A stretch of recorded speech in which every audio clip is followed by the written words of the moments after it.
Introduction. The awakening within. What if the Christ you were taught to worship was never meant to be outside of you? I was raised to believe that salvation had a formula. Confess, believe, and follow Jesus was the only way. The cross was the only bridge. And if you didn't accept him as your personal savior, your soul was lost. For a while, that framework gave me certainty. It was a structure, a spiritual system I could explain, defend, and follow. But beneath the surface, quiet questions stirred. Why would a loving God condemn billions for being born into other faiths? Why did love come with such heavy conditions? Why did religion, meant to connect us to the divine, feel more like a barrier than a bridge? The real shift didn't happen in a single moment. It came slowly, through restless nights, through silence and prayer, through uncomfortable conversations with family who feared I was falling away. But I wasn't falling, I was waking up. What broke through the cracks wasn't anger or rebellion, it was light.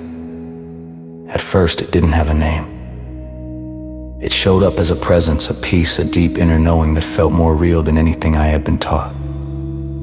Later, I came to recognize it as something ancient and universal. Christ consciousness. Not the Jesus of doctrine, but the Christ of presence. Not a distant savior waiting to rescue me, but a divine awareness already alive within me.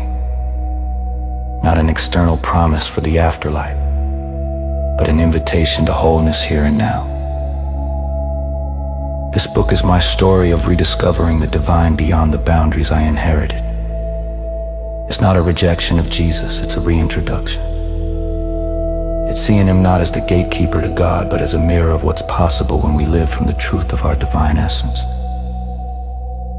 Christ consciousness is not a belief system. It's a state of awareness, one rooted in love, unity, and spiritual freedom. It exists outside the walls of any religion. Yet it is the heartbeat of them all. And it has been present, waiting long before we gave it names, built altars, or created doctrines around it. You don't have to abandon your beliefs to walk this path, but you may have to let go of the fear that's been attached to them. Christ consciousness doesn't demand that you change religions. It simply invites you to remember who you are. Throughout this book, I'll share personal stories, some raw, some redemptive. I'll explore ancient wisdom, forgotten teachings, and living traditions that point to the same truth, that we are not separate from the divine, and never have been. I'll also offer reflections and practical steps for how to live this awareness in everyday life. We live in a world divided by belief, race, politics, and culture. But underneath those divisions is a deeper truth. We are already one.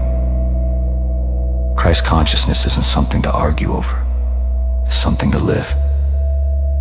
It dissolves fear, restores peace, and awakens the love that has always been within us. If you're reading this, you may already feel that stir within you. You may be wrestling with questions you can't ignore anymore. You may be longing for a faith that feels whole, one that doesn't ask you to choose between tradition and truth. This isn't the end of your faith. It's the beginning of your return. Not to dogma, not to doctrine, but to the divine within. Let's begin.